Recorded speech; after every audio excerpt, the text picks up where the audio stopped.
All right, so we've got developing situation up in Alaska. Missing plane. Oh, wow. It's a Bering Air caravan. Vanished February 6th. Okay. 9 passengers and the pilot were on board. We're looking at a couple of news articles here, both from February 7th. Okay. One from CBS News. Crews in Alaska search for missing plane with 10 passengers on board. Right. And then one from Fox News.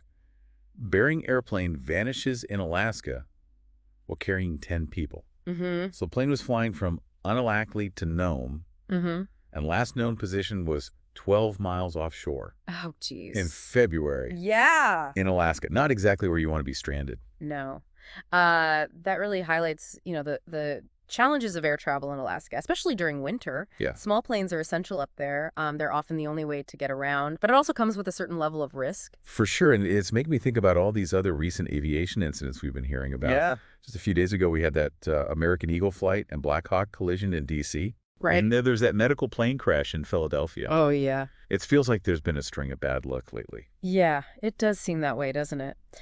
And what makes this Alaskan case even more puzzling is that the pilot had radioed air traffic control saying he was entering a holding pattern Oh, really? while waiting for the runway to clear in Nome. Then silence. Ooh. Mm-hmm. It's eerie, isn't it? Mm-hmm. The CBS article paints a pretty vivid picture of the weather conditions at the time. Yeah. They talk about an FAA weather camera near Nome showing near whiteout conditions. I can only imagine how stressful that must have been for the pilot. Absolutely. Flying in Alaska is no walk in the park, even on a good day. Add in near whiteout conditions, and you've got a situation that requires immense skill and experience. The reports mention light snow and fog at takeoff in Unalak and a temperature of 17 degrees. Not exactly ideal flying conditions. No, it's heartbreaking to think about what those on board must be going through. Yeah. And their families. The Nome Volunteer Fire Department posted on Facebook, urging people to think of those who might be missing. You can really feel the collective anxiety in their words. Yeah. It's a sentiment echoed by many, including Senator Dan Sullivan, who also expressed his concern on Facebook. Oh, okay. It seems the whole community is holding its breath, hoping for the best. Yeah, speaking of hope, both articles do highlight the massive search effort that's underway. Oh, good. You've got a Coast Guard Hercules aircraft equipped with search and rescue technology. Wow. Ground crews scouring the coastline. The National Guard, state troopers, even local volunteers, all pitching in. It's a testament to the resilience and community spirit you often find in Alaska. When faced with adversity, they come together and support each other.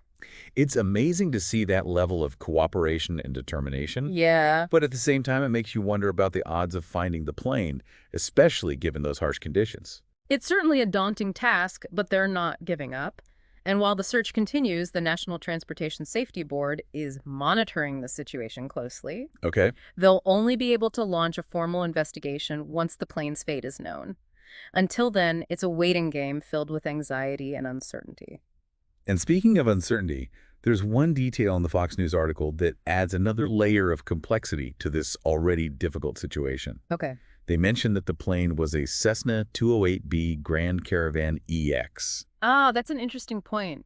The CBS article just mentions it as a caravan, but the EX model is significant because it's actually a bit larger than the standard caravan. Yep. It can carry up to 14 passengers, Wow. as opposed to the typical 10. Exactly. Yeah. So now we're left wondering if there was something else on board besides the passengers and pilot. Right. Could there have been cargo that might be relevant to the investigation? That's a great question, and it's something investigators will certainly look into. What was being transported? Was it routine cargo or something more sensitive? These are all pieces of the puzzle that need to be considered. It's fascinating how much we rely on these planes up in Alaska. Both articles emphasize that caravans are considered workhorses, known for their reliability. They're designed to handle tough conditions. And in many parts of Alaska, they're the only option for travel.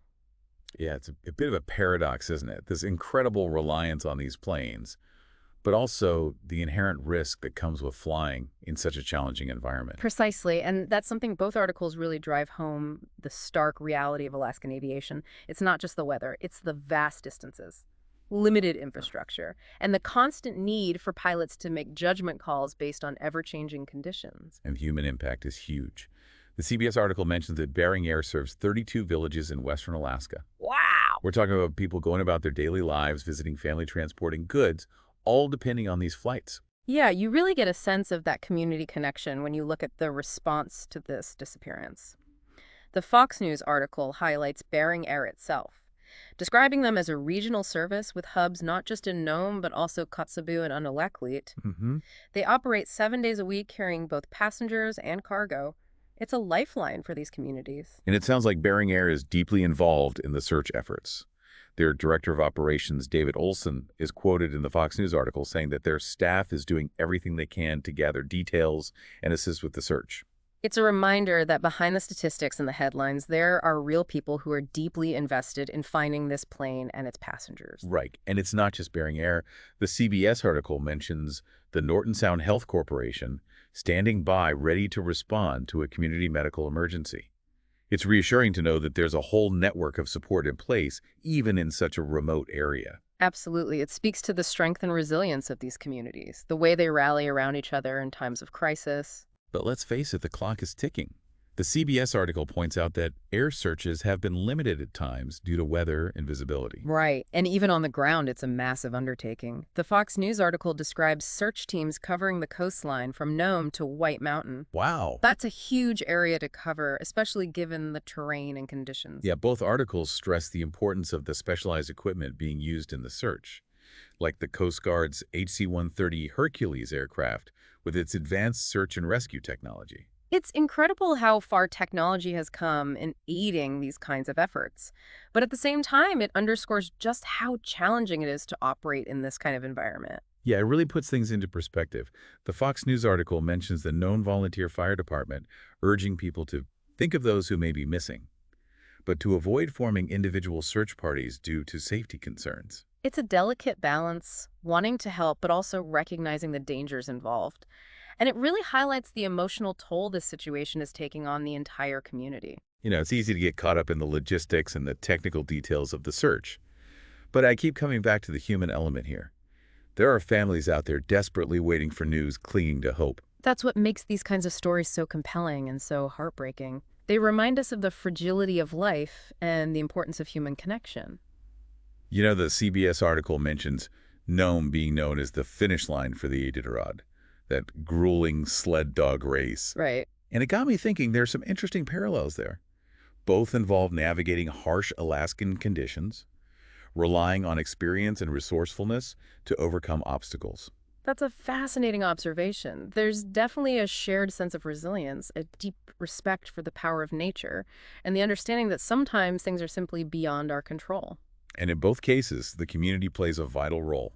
Just like those cheering on the Iditarod mushers, there's a whole network of people supporting the search efforts, offering hope and solidarity. And as we move into the final part of our deep dive, I think it's important to consider what we can learn from this incident.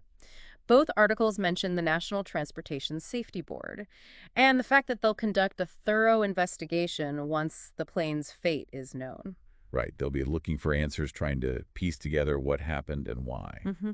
And hopefully those findings will lead to improvements in safety protocols or regulations that can help prevent similar tragedies from happening in the future. Exactly, because while we can marvel at the resilience and spirit of those who live and work in Alaska, we also have a responsibility to learn from these incidents and strive for a safer future for everyone. Yeah, it makes you wonder what kind of insights they might glean from this particular situation. Yeah.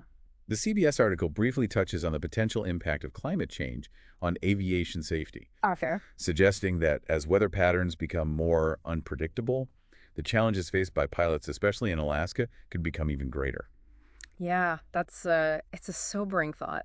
And it raises questions about the long-term sustainability of air travel in these regions. Right. Are current safety regulations and infrastructure sufficient to handle the increasing risks posed by a changing climate? It's definitely a conversation that needs to happen. And this incident could be a catalyst for those discussions. Absolutely. And while we wait for answers in this specific case, I think it's important to acknowledge the courage and dedication of those involved in the search efforts. Battling harsh conditions, time constraints, and the emotional weight of the situation, all in the hope of bringing closure to those affected. Yeah, I was particularly struck by the Nome Volunteer Fire Department's message, urging people to think of those who may be missing. It's a simple statement, but it speaks volumes about the empathy and solidarity within these communities. Yeah, it's a reminder that even in the face of tragedy, there's a powerful sense of community and shared purpose, supporting each other, holding on to hope, and refusing to give up. And I think that's the takeaway for our listeners as well. This incident, while deeply concerning, highlights the resilience of the human spirit, the importance of community, and the need for ongoing conversations about safety and adaptation in the face of a changing world. Well said.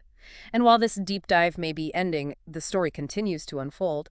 We encourage everyone to stay informed, keep those affected in their thoughts, and perhaps even reflect on the role aviation plays in our own lives and the challenges and triumphs it represents. Indeed. Sometimes it takes a story like this to make us appreciate the complexities and interconnectedness of the world around us.